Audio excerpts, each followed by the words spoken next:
ओम नमः शिवाय। शिवजी सदा सहाय। ओम नमः शिवाय। गुरुजी सदा सहाय। विष्णु द्वारा तुलसी के शील हरण का वर्ण। कुपित हुई तुलसी द्वारा विष्णु को शाप। शंभु द्वारा तुलसी और शालग्राम शिला के महात्म्य का वर्णन। फिर व्यास जी के पूछने पर सनत कुमार जी ने कहा, महर्षि, रणभूमि में आकाशवाणी को सुनकर अब देवेश्वर शंभु ने श्री हरि को प्रेरित किया। तब वे तुरंत ही अपनी माया से ब्राह्मण का वेश धारण करके शंखचूड़ के पास जा पहुँचे और उन्होंने उससे परमोत्कृष्ट कवच मांग लिया। फिर शंखचूड़ का रूप बनाकर वे तुलसी के घर की ओर चले।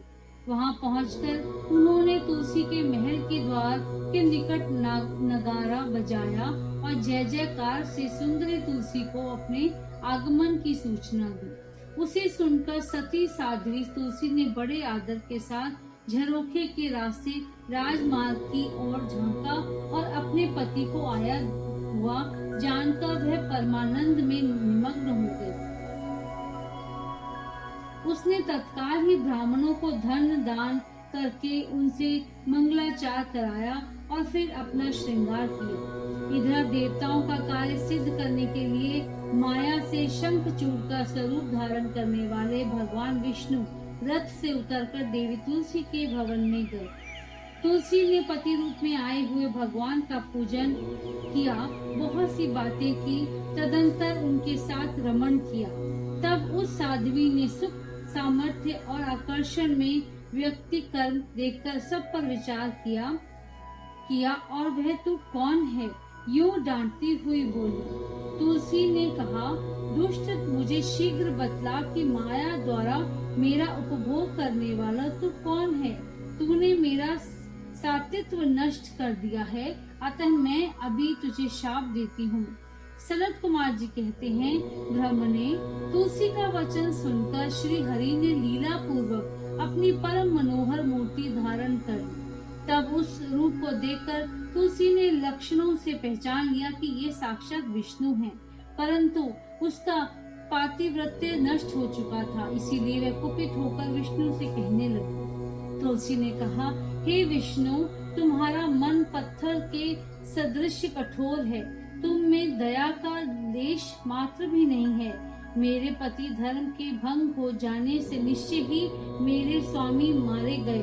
चूंकि तुम पाषाण सदृश कठोर, दया रहित और दुष्ट हो, इसीलिए अब तुम मेरे शाप से पाषाण स्वरूप ही हो जाओ।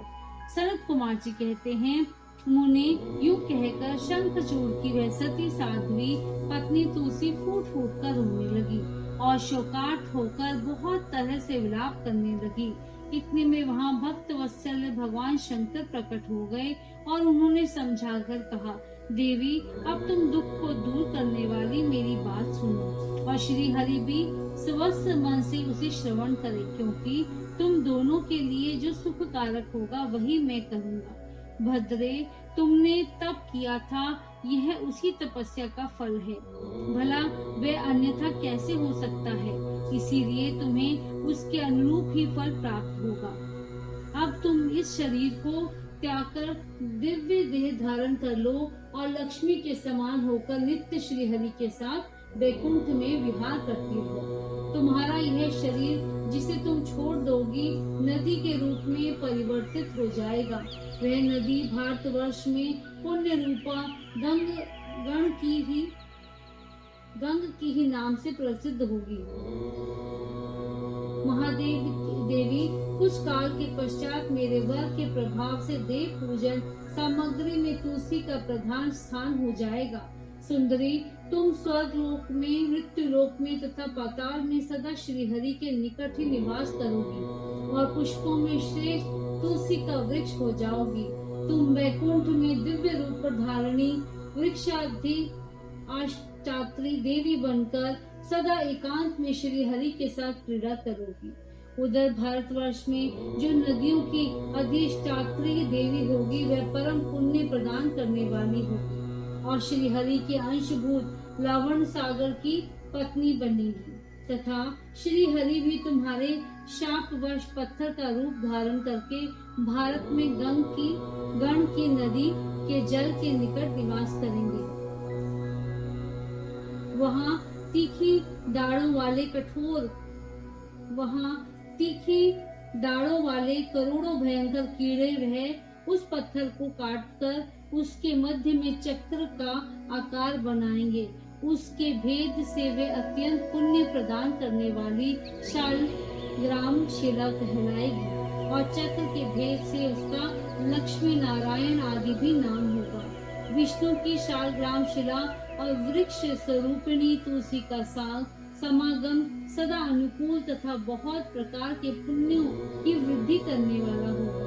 भद्रे, जो शालग्राम शिला के ऊपर से तुलसी पत्र को दूर करेगा उसे जन्मांतर में स्त्री वियोग की प्राप्ति होगी तथा जो शंख को दूर करके तुलसी पत्र को हटाएगा वह भी भार्यहीन होगा और 7 जन्मों तक रोगी बना रहेगा।